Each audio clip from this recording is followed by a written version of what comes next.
नमस्कार, स्वागत है आप सबका एक बार फिर से हमारे YouTube चैनल के ऊपर। आज के इस कार्यक्रम में हम एक 24 वर्ष युवक की जन्म कुंडली का अध्ययन करने जा रहे हैं, जिन्होंने अपने बर्थ डिटेल्स हमारे साथ शेयर किए हैं और ज्योतिष के माध्यम से अपने जीवन से जुड़े हुए प्रश्नों के उत्तर जानना चाहते हैं और साथ ही साथ चाहते हैं कि मैं इनकी कुंडली का पूर्ण विश्लेषण करूँ। आगे बढ़ने से पहले हर बार की तरह आप सबसे निवेदन है, यदि अभी तक आपने हमारे चैनल को सब्सक्राइब नहीं किया है तो आपसे सब्सक्राइब कर दें और बेल आइकन को दबाना ना भूलें। साथ ही साथ यदि आप सभी इसी प्रकार मुझसे कंसल्टेशन लेना चाहते हैं या संपर्क करना चाहते हैं तो स्क्रीन के ऊपर फ्लैश हो रहे व्हाट्सएप नंबर के ऊपर आप मुझसे संपर्क कर सकते हैं। सीधे आ जाते हैं आज के इस कार्यक्रम के ऊपर और इनके बर्थ डिटेल्स को मैं आप सबों के समक्ष रख देता हूं। 25 अगस्त 1996 को इनका जन्म हुआ है। जन्म का समय है 10:10 दिन के और जन्म का स्थान है राजस्थान। प्रश्नों की बात की जाए तो कॉम्पिटिटिव एग्जाम्स में सफलता को लेकर के इन्होंने प्रश्न पूछा है कि यूपीएससी या स्टेट के जो सिविल सर्विसेज एग्जाम होते हैं, पीसीएस जो होता है, उसमें सफलता प्राप्ति के योग कैसे नज़र आ रहे हैं। अगर योग है तो कब तक क्लियर हो सकता है, कब तक वो समय दिखता है करियर के लिए अच्छा। कुछ योग के बारे में, गज केसरी वगैरह के बारे में इन्होंने पूछा है। एजुकेशन को लेकर के पूछते कहते हैं कि पढ़ाई तो करता हूँ लेकिन डिस्टर्बेंस भी हो जाता है उसमें। और विवाह को लेकर के फिर कई सारे प्रश्न और धन को लेकर के इन्होंने प्रश्न पूछे हैं। इनके प्रश्नों को हम विस्तार पूर्वक एक एक करके लेंगे, लेकिन सबसे पहले इनकी लग्न कुंडली को देख लेते हैं जो कि हमारे समक्ष है। तुला लग्न की यह पत्रिका बन जाती है, 7 नंबर से प्रारंभ होती है और चंद्रमा देवता देखे तो वो धनु राशि में जाकर के विद्यमान है। यानी इस जातक की कुंडली बन जाती है तुला लग्न एवं धनु राशि की। तुला लग्न यानी कि शुक्र के द्वारा अधिपत्य किया जाने वाला लग्न, ये एक वायु तत्व का लग्न बनता है। वायु तत्व का लग्न बनता है तो ऐसे लोग, और चर राशि भी है, दोहराता हूं अपनी बात को, जो तुला लग्न है या तुला राशि है ये वायु तत्व प्रधान है और चर राशि है, तो फ्रीक्वेंट ट्रैवल, फ्रीक्वेंट चेंजेस दर्शाता है ये। लग्नेश को देखें तो लग्नेश जो शुक्र है वो भी जाकर के चर राशि में ही बैठा हुआ है। तो निर्णय लेने में कई बार ऐसे लोगों को कठिनाई होती है, एक चीज़ पर टिक करके ये नहीं रह पाते हैं। कई बार निर्णय लेने में ये कंफ्यूज हो जाते हैं कि मेरे लिए ये सही है या मेरे लिए कोई दूसरा ऑप्शन सही था। तो निर्णय लेने में मैं आपको यही सलाह दूंगा कि एक निर्णय लें और उसी के ऊपर अटल रहें, वही आपके लिए बेहतर होगा। कला प्रेमी होते हैं ऐसे लोग और जीवन में भी ये चाहते हैं कि सौंदर्य की तरफ जाना, आकर्षण जो है वो ज़्यादा होता है इनके अंदर। विपरीत लिंग की तरफ भी इनका आकर्षण होता है क्योंकि शुक्र जो है लग्नेश बन जाते हैं। स्वभाव से ये अच्छे होते हैं, आमतौर पर इनका स्वभाव जो है काफ़ी अच्छा, मिलनसार जिसको कहते हैं वैसा स्वभाव माना जाता है और बैलेंस करके चलना जानते हैं। जीवन की ज़्यादातर परिस्थितियों में ये खुद को बैलेंस करके चलना जानते हैं क्योंकि तुला राशि के अगर चिन्ह को आप देखेंगे तो वो तराजू को रिप्रेजेंट करता है। तो यहाँ पर जो बैलेंस है ना वो दिखता है, लेकिन वही है कि चर राशि भी हो गई और जो लग्नेश है वो भी चर में चला गया, तो कंफ्यूजन वाला स्टेट भी कुछ हद तक नजर आता है। लग्न का मान 2 डिग्री है। लग्न के पास जो बलाबल है वो थोड़ा कमजोर है। एक एक करके ग्रहों को समझे तो तीसरे भाव में हमें गुरु एवं चंद्रमा नजर आ रहे हैं। अब देखिए, गुरु चंद्रमा की युति को आमतौर पर तो बहुत अच्छा माना जाता है, इसको गज केसरी कहा जाता है, तो निश्चित रूप से तीसरे भाव में यहाँ पर गज केसरी जरूर बन रहा है। लेकिन अब सोचने वाली बात है कि तुला लग्न में गज केसरी योग कितना अच्छा परिणाम देगा। तो देखिए, यहाँ पर चंद्रमा तो कर्मेश है, 10th का स्वामी बनते हैं, भले ही लग्नेश के मित्र नहीं है लेकिन वो 10म भाव केंद्र के स्वामी है, तो अच्छे हो गए, कम से कम करियर के लिए तो अच्छे हो गए। लेकिन जो बृहस्पति है वो 3rd एवं 6th लॉर्ड है, यानी कि पूर्ण रूपेण अकारक है। पूर्ण रूपेण अकारक है बृहस्पति इस कुंडली में। लग्नेश का शत्रु भी है और 2 त्रिक भाव इसको मिले हैं। 3, 6, 8, 12 को हम त्रिक भाव मानते हैं, तो गुरु इस कुंडली में कहीं से भी कारक नहीं है। अब यहां पर चंद्रमा के साथ बैठा हुआ है, देखिए आपके मन में पवित्रता देगा। ये बृहस्पति आपके मन में पवित्रता देगा, आपको जिम्मेदारी का एहसास कराएगा, आपके नेचर को अच्छा बना देगा, आपके चंद्रमा को कहीं ना कहीं ये पॉजिटिव करेगा। लेकिन है तो वो त्रिक का स्वामी, है तो वो अकारक ग्रह, तो करियर में बृहस्पति जबरदस्त लाभ दे ऐसा नहीं होगा। करियर में खूब सारी दौड़ भाग, करियर में अथक परिश्रम, अथक मेहनत आपको करनी ही पड़ेगी। क्यों? क्योंकि जो 10th लॉर्ड है चंद्रमा वो जाकर के 3rd में बैठा है, जो कि भाग दौड़ दर्शाता है। ऊपर से वो 3rd लॉर्ड के साथ और 6th लॉर्ड के साथ बैठा हुआ है, तो मेहनत, संघर्ष, दौड़ भाग, ये सब आपके करियर में आपको देखने को मिलेगा। नैसर्गिक गुण होने, अच्छा होने की वजह से चंद्रमा को तो वो अच्छे गुण दे देगा, लेकिन वो 3rd एंड 6th लॉर्ड है तो वो स्ट्रगल को भी दर्शाता है। तीसरे में यहाँ पर जो बृहस्पति बैठे हुए हैं थर्ड हाउस को ये जरूर शुभ कर देंगे। यदि कोई छोटा भाई या बहन है उसके साथ संबंधों को ये बेहतर करेगा। और साथ ही साथ यहाँ पर आपके साहस पराक्रम के लिए भी बृहस्पति का बैठना बहुत बढ़िया माना जाएगा। रेट्रोग्रेड है यहाँ पर गुरु, तो निश्चित रूप से यहाँ पर इनका जो बल है वो बढ़ जाएगा, बल बढ़ जाएगा, साहस पराक्रम बढ़ जाएगा। लेकिन उतार चढ़ाव, या मुझे कहना चाहिए थर्ड हाउस में है तो भाग दौड़ को भी ये दर्शाते हैं। विवाह भाव के ऊपर जुपिटर की दृष्टि पड़ेगी, सिक्स्थ लॉर्ड भी हैं और नैसर्गिक में देखा जाए तो सबसे शुभ ग्रह हैं, तो पत्नी वगैरह अच्छी मिलेगी। लेकिन सिक्स्थ लॉर्ड होने की वजह से कहीं ना कहीं वैवाहिक जीवन में थोड़ी बहुत परेशानी ये बृहस्पति आपको दे सकते हैं, इसकी संभावना बनती है। सिक्स्थ हाउस संघर्ष को दर्शाता है, लड़ाई झगड़े को, तो हो सकता है कि थोड़ा सा मन मुटाव हो जाए छोटा मोटा। बृहस्पति डिवोर्स करा देगा, मैं ऐसा आपको नहीं कह रहा हूं।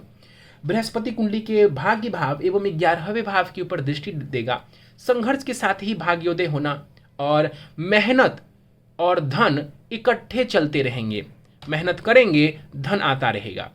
चंद्रमा फिर से दोहरा दूं, थर्ड हाउस में बैठे हुए हैं, मेहनत कराएंगे, दौड़ भाग कराएंगे और करियर में ये सफलता भी दिलवाएंगे। साहस पराक्रम, ऐसे करियर में जाइए जहां पर साहस की जरूरत पड़े, ऐसे करियर में जाइए जहां पर दौड़ भाग करना पड़े, वैसा ही करियर आपके लिए उचित होगा, वैसा ही करियर आपके लिए बढ़िया भी होगा। इन्होंने सबसे स्टार्टिंग में ही बताया है कि इनकी सरकारी नौकरी लग चुकी है, इंडियन एयरफोर्स में है ये, तो ये बढ़िया है आपके लिए।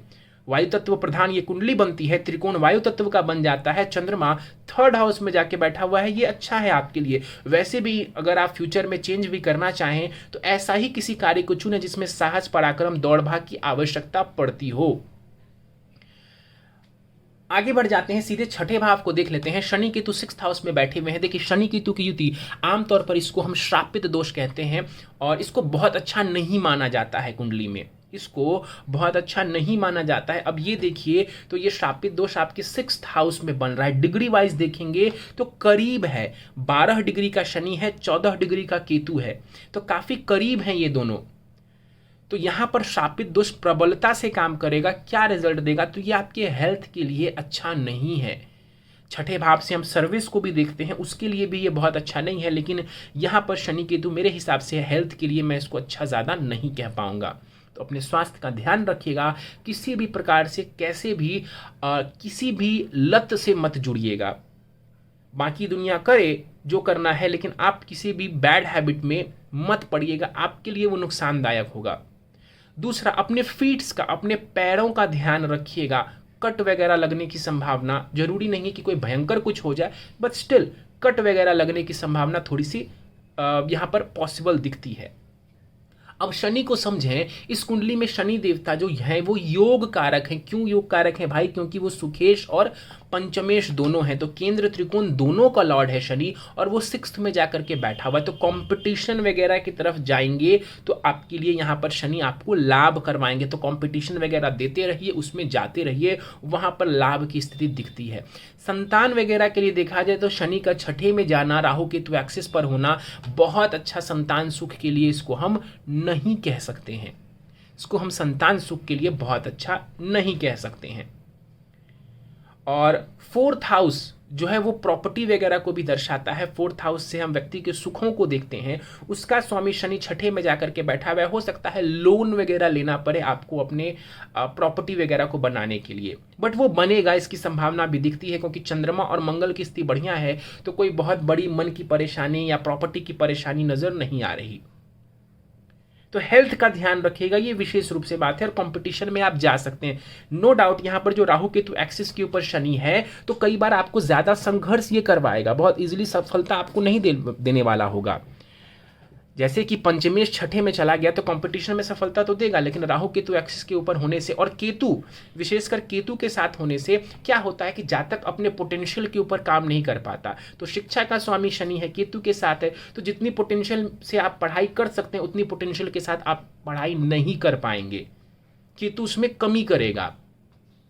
यहां पर शनि वक्री होकर के बैठे हुए हैं, हेल्थ का ध्यान रखिए। युवावस्था का शनि है, कुंडली के अष्टम भाव, 12वें भाव और तीसरे भाव के ऊपर शनि की दृष्टि पड़ेगी। तो यहां पर शनि आपके आयु को, आपके विदेश को, खर्च को और तीसरे भाव को भी ये प्रभावित करेगा। तो मेहनत वगैरह में ये वृद्धि कर देंगे। चंद्रमा के ऊपर शनि की दृष्टि जरूर पड़ेगी, लेकिन वो कोई भयानक परेशानी दे दे ऐसा मैं नहीं बोलूँगा, क्योंकि वो बृहस्पति के साथ और बृहस्पति की राशि में है, तो वहाँ पर बृहस्पति का जो प्रभाव है वो ज़्यादा रहेगा उस पर। और धन वगैरह भी शनि जो है थोड़ा बहुत व्यय करवाएंगे आपको, और विशेषकर अपने हेल्थ का ध्यान रखिए, ये आपके लिए ज़रूरी है। आयु वगैरह में शनि कोई परेशानी नहीं देने वाले हैं आपको। केतु की बात कर लेते हैं। 6th हाउस में केतु बैठा हुआ है गुरु की राशि में। यहाँ पर केतु को वैसे तो अच्छा माना जाता है इस राशि में, और 6th हाउस में भी केतु को बढ़िया माना जाता है, लेकिन शनि केतु की जो युति है ये बहुत अच्छी नहीं मानी जाएगी। तो अपने हेल्थ का ध्यान रखिए, और बाकी सारे मसलों के लिए यहाँ पर ठीक स्थिति है। भाग्य भाव की तरफ हम चलते हैं। मंगल और शुक्र आपके भाग्य भाव में बैठे हुए हैं। मंगल शुक्र, देखिए, Mars is energy, Venus is sexuality या वीनस इज अट्रैक्शन, और यदि ये आपस में संबंध बना ले या एक साथ बैठ जाए तो कहीं ना कहीं अट्रैक्शन वाला जो फैक्टर है ना वो बढ़ जाता है जातक में। तो यहाँ पर वीनस और जो शुक्र साथ में बैठे हुए हैं तो अट्रैक्शन वाला फैक्टर ये बढ़ा देगा। हालांकि ये दोनों ग्रह इस कुंडली में समझे तो एक लग्नेश है तो दूसरा सप्तमेश है, और उसकी युति हो रही है। ये विवाह के लिए बढ़िया है, ये विवाह के लिए बढ़िया है, और पति पत्नी का मेल अच्छा हो इसके लिए भी ये अच्छी चीज़ों को दर्शा रहा है। अच्छा कॉम्बिनेशन माना जाएगा। विवाह के बाद मंगल आपके भाग्य में भी उन्नति कराएंगे। विवाह के बाद भाग्योदय आपका निश्चित है। विवाह के बाद भाग्य ज़्यादा सहयोग करे, इसकी भी सूचना यहाँ पर मिल रही है हमें। इस कुंडली में मंगल आपका धनेश और सप्तमेश होकर के भाग्य में बैठा हुआ है। निश्चित रूप से ये धन योग बना रहा है मंगल, तो परिवार की तरफ से भी सहयोग मिलना और पत्नी के आने के बाद भाग्योदय होना, इसकी स्थिति दिखती है। पत्नी के साथ तालमेल बढ़िया रहेगा, ये भी दिख पड़ता है। शुक्र के साथ बैठे हुए हैं। पत्नी जो है वो अच्छी हो दिखने में, पर्सनालिटी वाइज अच्छी हो, बुद्ध की राशि में है, इंटेलिजेंट हो वाइफ, तो ये सब दिखता है यहाँ से। तो स्थिति मैरिज के लिए, लगन कुंडली से मैरिज के लिए स्थिति अभी तक काफ़ी अच्छी नज़र आ रही है। वीनस बैठा हुआ है आपके मंगल के साथ, आपके सेक्सुअल एनर्जी को ये बढ़ाने वाला होगा, इन्हेंस करने वाला होगा। अब उसको नेगेटिव वे में देखें तो नुकसान करेगा, अदरवाइज ये उसको बढ़ाने वाला होगा, क्योंकि ये जेमिनी साइन में वीनस बैठा हुआ है मार्स के साथ, तो उसको चैनलाइज करने की कोशिश करें। यहाँ पर जो शुक्र है ये भाग्य भाव में जाकर के बैठा हुआ है, बढ़िया है। लग्नेश का आउट करके भाग्य भाव में आकर के बैठना फ्रीक्वेंट ट्रैवल को ये दर्शाता है। आप तो एयरफोर्स में है भी, तो यहाँ पर फ्रीक्वेंट ट्रैवल वगैरह ये शुक्र दर्शाते हैं, उससे आपको लाभ भी देखने को मिलेगा। अष्टमेश है वीनस, तो एक आध बारी भाग्य में उतार चढ़ाव देगा, बट बेसिकली ये लग्नेश है शुक्र। लग्नेश शुक्र तो पॉजिटिव रिजल्ट देने के लिए बाध्य है इस कुंडली में वीनस।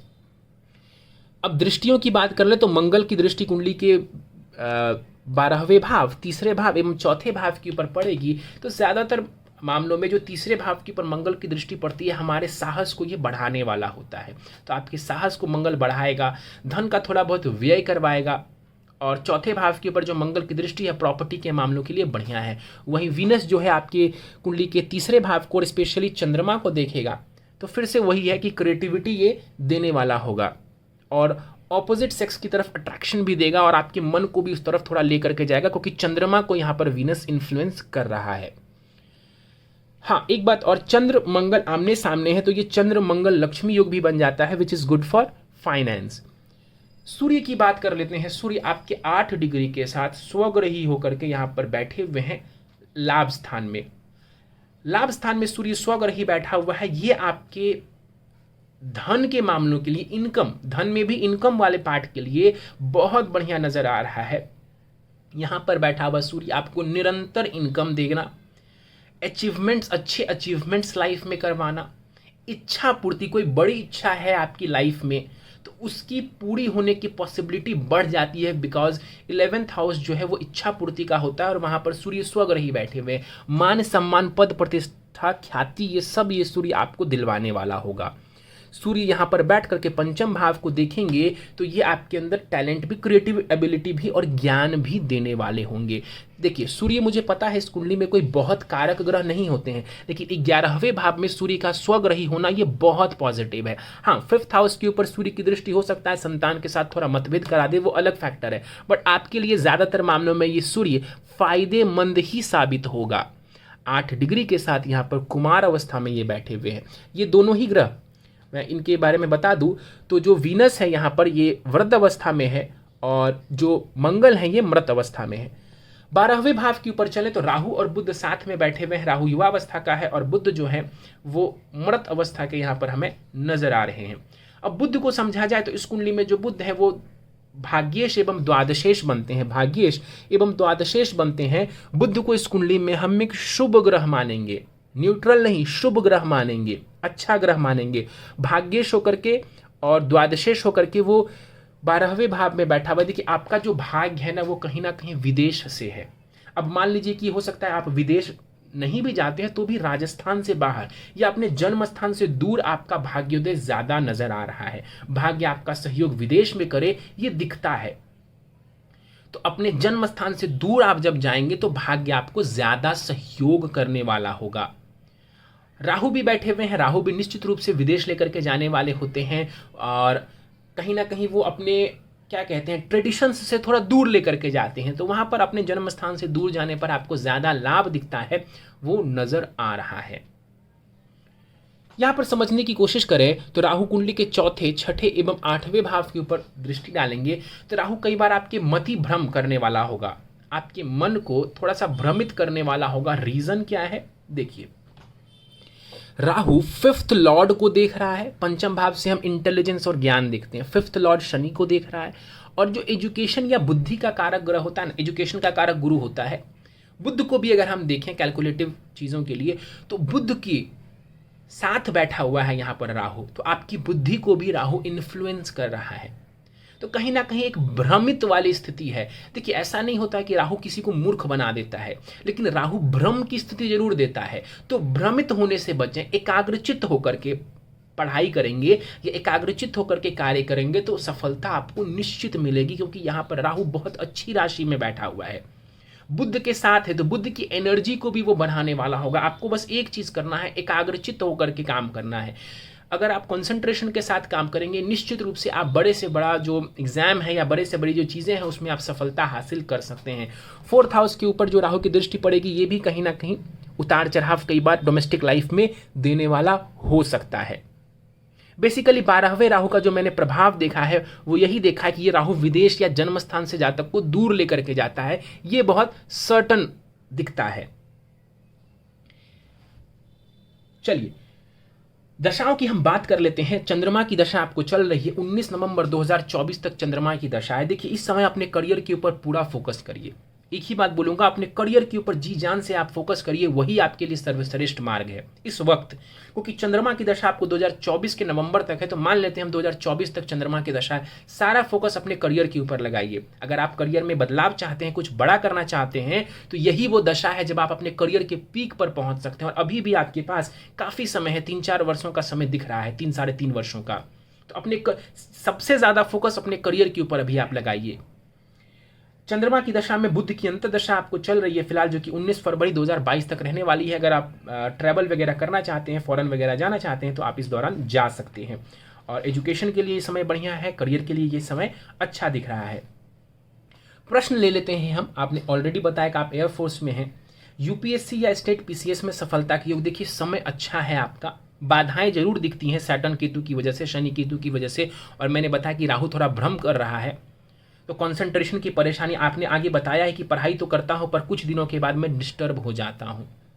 तो सैटर्न को थोड़ा बेहतर करिए, मन को एकाग्रचित करिए, ध्यान वगैरह भी आप कर सकते हैं, उससे भी फायदा होगा। क्योंकि देखिए समय बढ़िया है, इसीलिए मैं आपको ये नहीं बोलूँगा कि आपकी नौकरी लग गई है तो आप बाकी किसी चीज़ में ट्राई मत करिए। बिकॉज 10th हाउस के स्वामी की दशा चल रही है, चंद्रमा की दशा चल रही है। तो जब तक चंद्रमा की दशा है तब तक तो मैं आपको बोलूँगा ही कि अपने करियर को, यदि आप करियर में विस्तार चाहते हैं या करियर में कुछ बड़ा करना चाहते हैं, तो आपको एफर्ट्स डालने चाहिए फॉर श्योर। तो आपके पास जो समय है करियर से जुड़ा हुआ कुछ बड़ा करने का, वो नवंबर 2024 तक का है। तो आप जरूर यूपीएससी या स्टेट पीसीएस में आप जरूर जाने की कोशिश करिए। और यहाँ पर जो शनि बैठे हुए हैं उसको आप अपनी मेहनत से एक तो काबू करिए, और दूसरा यदि कोई गुरु है आपके या किसी को, मान लीजिए कोई फैमिली में ही है, पिता ही है या जो भी है, अगर जहाँ भी आप अटकते हैं निर्णय लेने में, किसी और से सलाह लीजिए, शर्माइए मत, घबराइए मत, सलाह लीजिए। दोस्तों से सलाह लेने की मैं बात नहीं कर रहा हूं, आई एम टॉकिंग कि किसी गुरु जैसे व्यक्ति से सलाह लीजिए, आपको फायदा मिलेगा। योग है तो कब तक क्लियर होगा? चंद्रमा की दशा अच्छी है, आप मेहनत करिए, क्लियर होना होगा। चंद्रमा की दशा में क्लियर होने की संभावना बहुत ज्यादा है। गज केसरी और महाभाग्यवान योग के बारे में आपने पूछा है। गज केसरी के बारे में मैंने बता दिया है कि गज केसरी बढ़िया है, लेकिन ये आपके मन के लिए ठीक है। बट इस कुंडली में चूंकि गुरु बहुत कारक नहीं है, तो मैं ये नहीं बोलूँगा आपको कि बहुत बड़ा जो है ये गज केसरी है और ये गज केसरी पता नहीं कितने हाथी घोड़े आपको दे देगा, ऐसा मैं नहीं कह पाऊंगा। बट स्टिल अच्छा है आपके लिए, स्वग्रही गुरु वहाँ पर है तो आपके लिए ये बेहतर ही है, खराब नहीं है। महाभाग्यवान योग भी आपकी कुंडली में बन रहा है, दिन में जन्म हुआ है, लगन आपका जो है वो विषम राशि में है, चंद्रमा विषम में है और सूर्य विषम राशि में है, ऑड साइन में है। इस वजह से यहाँ पर निश्चित रूप से महाभाग्यवान योग बन रहा है। तो ये भाग्य के लिए कुछ जीवन में बड़ा करने के लिए अच्छा है, प्रयत्न करिए, समय बढ़िया है और होने की संभावना, सफल होने की संभावना दिखती है आपके चार्ट में। पढ़ाई करता हूँ, कुछ दिनों बाद डिस्टर्ब हो जाता हूँ। आपका अगर टाइम बिल्कुल एक्यूरेट है तो मैंने आपकी D24 चार्ट को देखा है, D24 चार्ट जिसको कहते हैं, वो मेरे समक्ष है इस वक्त। D24 ये D1 है, D24 शिक्षा का चार्ट होता है। वहाँ पर जो है ना आपके जो 5th लॉर्ड हैं सैटर्न ही बनते हैं वहाँ पर भी, और वो नीच के हैं, तो कहीं ना कहीं एक अवरोध, एक बाधा दिखती है। तो अपने मेहनत से और कुछ उपाय जो दे रहा उससे उसको काउंटर करने की कोशिश करिए। इसके बाद आपने पूछा है कि वैवाहिक जीवन कैसा रहेगा। वैवाहिक जीवन अच्छा रहेगा आपका, ये मैंने पहले भी बताया, फिर से दोहराता हूँ। नवमांश चार्ट में भी विवाह अच्छा है। एक शनि की दृष्टि वहाँ सप्तम भाव के ऊपर है, और दूसरा जो मंगल है ना, देखिए आपकी इसी लगन की कुंडली, तुला लगन की ही कुंडली बन जाती है नवमांश में भी, वहाँ मंगल सप्तमेश होकर के अष्टम भाव में राहु के साथ बैठे हुए, यानी राहु केतु एक्सिस पर। कुंडली मिलान कर लीजिएगा और पत्नी के हेल्थ का थोड़ा ध्यान रखिएगा। विवाह आपका अच्छा नजर आ रहा है, पत्नी दिखने में अच्छी होंगी, समझदार होंगी, मैच्योर्ड भी होंगी, खूबसूरत होंगी, तो विवाह आपका अच्छा रहने वाला है। ज़्यादातर मामले जो हैं वो पॉजिटिव नजर आ रहे हैं। विवाह के बाद भाग्य से जुड़ा लाभ भी आपको जरूर मिलेगा। लव मैरिज योग के बारे में जानना चाहते हैं, बहुत हद तक संभव है, बहुत हद तक संभव है कि आपका प्रेम विवाह हो। विवाह कब करना चाहिए? देखिए, चंद्रमा की दशा में जब शुक्र की अंतरदशा आएगी, वो 20 सितंबर 2022 के बाद दिख रही है, तब आप विवाह कर सकते हैं अगर आप चाहें। नहीं तो मंगल की दशा जब आपको प्रारंभ होगी, चंद्रमा की दशा जब 2024 के नवंबर में खत्म होगी, तो फिर मंगल की दशा प्रारंभ होगी, वहां पर आप विवाह कर सकते हैं। अगर आप मेरा ओपिनियन जानना चाहते हैं कि कब विवाह किया जाए, तो मैं बोलूंगा मंगल की दशा में किया जाए। अभी पूरा का पूरा फोकस करियर के ऊपर लगाया जाए। जीवन में ग्रोथ कितनी है आपने पूछा है। जीवन में ग्रोथ बहुत नजर आ रही है, कोई ज्यादा परेशानी नहीं है। और जो समय है ना, ये समय बहुत अच्छा है आपके करियर के लिए। ये समय है अपने करियर के ऊपर पूर्ण रूप से फोकस करने का। अभी आपकी जो उम्र है वो भी करीब 24-25 साल के आसपास है, अभी आप 25 के होने वाले हैं। तो ये जो समय है ये करियर के ऊपर फोकस करने का है। अगर अभी 2-3-4 साल अगर आप अच्छे से यूटिलाइज कर लें, कुछ बड़ा कर लें करियर में, तो उसके जो फ्रूट्स हैं ना वो आपको जिंदगी भर मिलेंगे। तो अभी इसका अच्छा इस्तेमाल करिए। और समय बढ़िया है, देखिए दशा का रोल सबसे ज्यादा होता है। दशा बढ़िया चल रही है आपको, और साढ़े साथी वगैरह भी है तो वो भी खत्म होने वाली है आने वाले समय में। अभी मैंने ध्यान दिया कि शनि अभी जो है वो गोचर कर रहे हैं मकर राशि से, तो आने वाले समय में साढ़े साथी भी एक आध वर्ष में खत्म होने वाली है आपकी। 2022 में भी जो है शनि देवता कुछ महीनों के लिए वो कुंभ में चले जाएंगे। तो कहने का मतलब है समय आपके लिए बेहतर है, समय बेहतर है। इवन अभी जो समय है वो भी बेहतर है। इवन साढ़े साथी चल रहा है फिर भी मैं बोल रहा हूँ कि समय बहुत अच्छा है, स्पेशली फॉर करियर। धन कितना आएगा जीवन में? बहुत आएगा धन। आपका जो धनेश है वो लग्नेश के साथ भाग्य में बैठा हुआ है, जबरदस्त स्थिति है। और जो लाभेश सूर्य है वो लाभ भाव में ही बैठा हुआ है, बहुत बढ़िया स्थिति है। धन योग बन रहा है जबरदस्त, यहाँ पर मंगल धन योग बना रहे हैं। सूर्य स्वगर ही है तो वो भी अपने भाव को प्रमोट करेंगे, अपने भाव को प्रमोट करेंगे, उसकी वृद्धि करेंगे। तो धन, अथाह धन, या यूं कहिए कि बड़े मात्रा में धन दिखता है आपके चार्ट से, it is possible. Life partner के बारे में आपने पूछा है, अच्छी होगी, मैंने पहले भी बताया, बस स्वास्थ्य का थोड़ा ध्यान रख लीजिएगा। चलिए उपाय पर जाने से पहले एक बार मैं आपकी दशमांश कुंडली को भी देख लेता हूं। आपकी दशमांश कुंडली देख लेते हैं। 7 नंबर से ही प्रारंभ हो रही है, वर्गोत्तम बन जाती है। लगन में जो सूर्य है वो नीच का बैठा हुआ है, वहां ये वीक पॉइंट बनता है। लेकिन वहां जो 10th लॉर्ड है चंद्रमा, वो बुध के साथ नवम भाव में बैठा हुआ है। तो धर्म कर्म अधिपति योग वहां पर बन रहा है, यानी करियर में कुछ आप बड़ा करना चाहते हैं, इट इज पॉसिबल कि आप कर सकते हैं। इट इज पॉसिबल कि आप कर सकते हैं। थोड़ा समय लगे, थोड़े एफर्ट्स लगे, ये दिखते हैं, बट आप कर सकते हैं, ये संभव है। तो कुछ उपाय मैं आपको दे देता हूं जिन उपायों से आपको लाभ देखने को मिलेगा। प्रथम उपाय है ओम नमः शिवाय। बड़ा सरल मंत्र है, आप करते भी होंगे इसका जाप। 3 माला प्रतिदिन जाप करना है। नित्य संध्या काल को हनुमान चालीसा का आपको पाठ करना है। समय मिले तो 3 बार करें, नहीं तो 1 बार तो जरूर करना है। ओपल नाम का रत्न आता है, आपके पास धन हो तो आप 7.25 रत्ती का इसको आप चांदी की अंगूठी में धारण कर सकते हैं। राइट हैंड की फर्स्ट फिंगर में, इंडेक्स फिंगर में आप इसको धारण कर सकते हैं, या फिर मिडिल में भी इसको आप धारण कर सकते हैं। सफ़ेद ओपल आपको धारण करना है। इसके अलावा एक मंत्र दे रहा हूं, आपके एजुकेशन में वो बहुत लाभ करेगा। ओम ऐम सरस्वतये ऐम नमः। ओम ऐम सरस्वतये ऐम नमः। ये मंत्र आपको इंटरनेट वगैरह पर भी मिल जाएगा, आप चेक कर सकते हैं। ये माँ सरस्वती का मंत्र है, इसके आप 1 माला जाप नित्य प्रतिदिन करिए। नहीं तो जब भी पढ़ाई के लिए बैठते हैं तो ध्यान लगा करके 2 मिनट 5 मिनट आप इसका जाप करिए और उसके बाद अपनी पढ़ाई को कंटिन्यू करिए। आपको लाभ मिलेगा, कंसंट्रेशन वगैरह भी आपका बेहतर होता चला जाएगा। चलिए तो दोस्तों, ये था इस 24 वर्ष युवक की जन्म कुंडली का अध्ययन। उम्मीद है आपको हमारा यह विश्लेषण का कार्यक्रम पसंद आया होगा। कार्यक्रम पसंद आया तो आप इसे लाइक करें, शेयर करें। अभी तक आपने हमारे चैनल को सब्सक्राइब नहीं किया है तो आपसे सब्सक्राइब कर दें और बेल आइकन को दबाना ना भूलें। साथ ही साथ यदि आप सभी इसी प्रकार अपनी जन्म कुंडली का विश्लेषण कराना चाहते हैं या मुझसे संपर्क करना चाहते हैं तो स्क्रीन के ऊपर फ्लैश हो रहे व्हाट्सएप नंबर के ऊपर आप मुझसे संपर्क कर सकते हैं। इस वीडियो में फिलहाल इतना ही। आप सभी का बहुत बहुत धन्यवाद।